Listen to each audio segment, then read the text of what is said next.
पूर्णिया में जो एयरपोर्ट का मामला था, जब मैं यहाँ पर डीएम हुआ करता था, उसकी प्रक्रिया में एक गलती हुई जिसके कारण मामला कोर्ट में चला गया।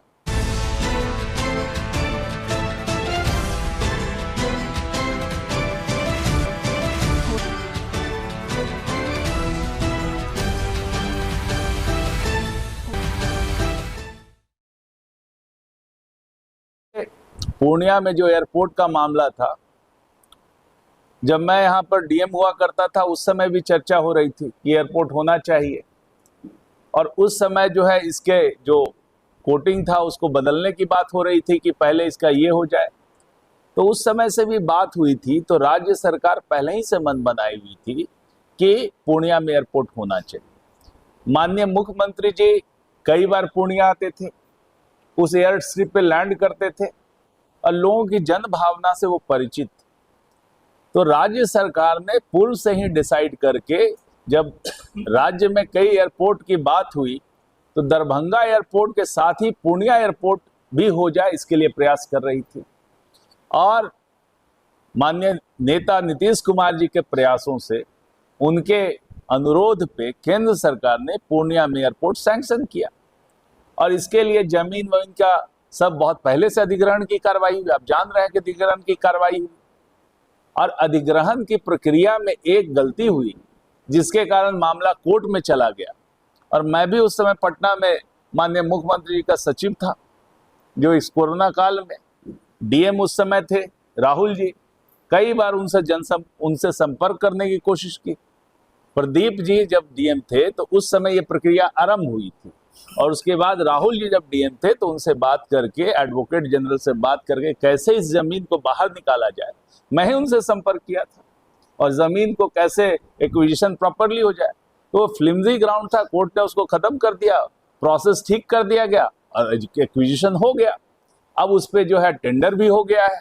अब धीरे धीरे काम चल करके जो भी प्रक्रिया है पूरी करके एयरपोर्ट तो बन गया है, निर्णय हो गया है। अब बनने में जो समय लगे उसमें भी तो कुछ समय लगता है, समय लगेगा, हो जाएगा।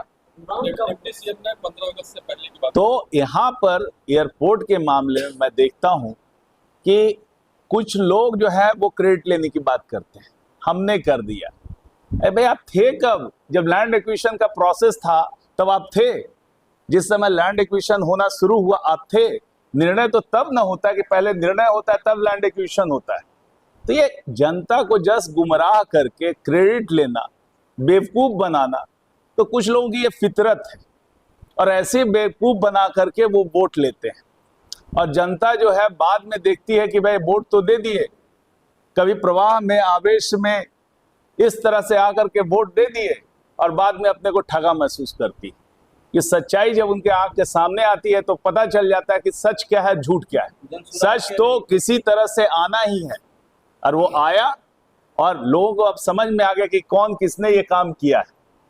तो इसमें जो क्रेडिट लेने की बात है, तो आप ही समझिए ये मामला राज्य सरकार और केंद्र सरकार के बीच में है। बीच में किसी को फटकने की क्या जरूरत है और उनकी क्या औकात रहती है? जब राज्य सरकार डिमांड करती है, राज्य सरकार ये प्रोसेस करती है, केंद्र सरकार उसको अप्रूवल है। दोनों में गठबंधन की सरकार, गठबंधन के साथी है केंद्र सरकार और राज्य सरकार में।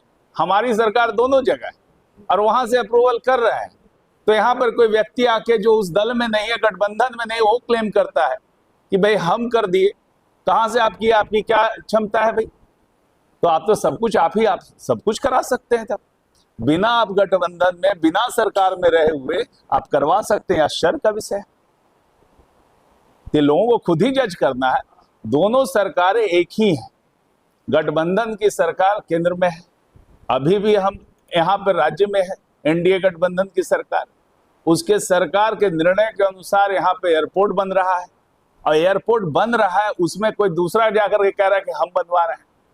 तो ये तो बड़ी अच्छी बात है ना। तो ऐसे तो कई लोग कहते हैं कि हम बनवा रहे हैं, तो उनका जो है जनता खुद निर्णय लेगी कि क्या कर रहा है, वो कैसे मूर्ख बनाया जाता है। तो मूर्ख बनाने की पराकाष्ठा है। सर,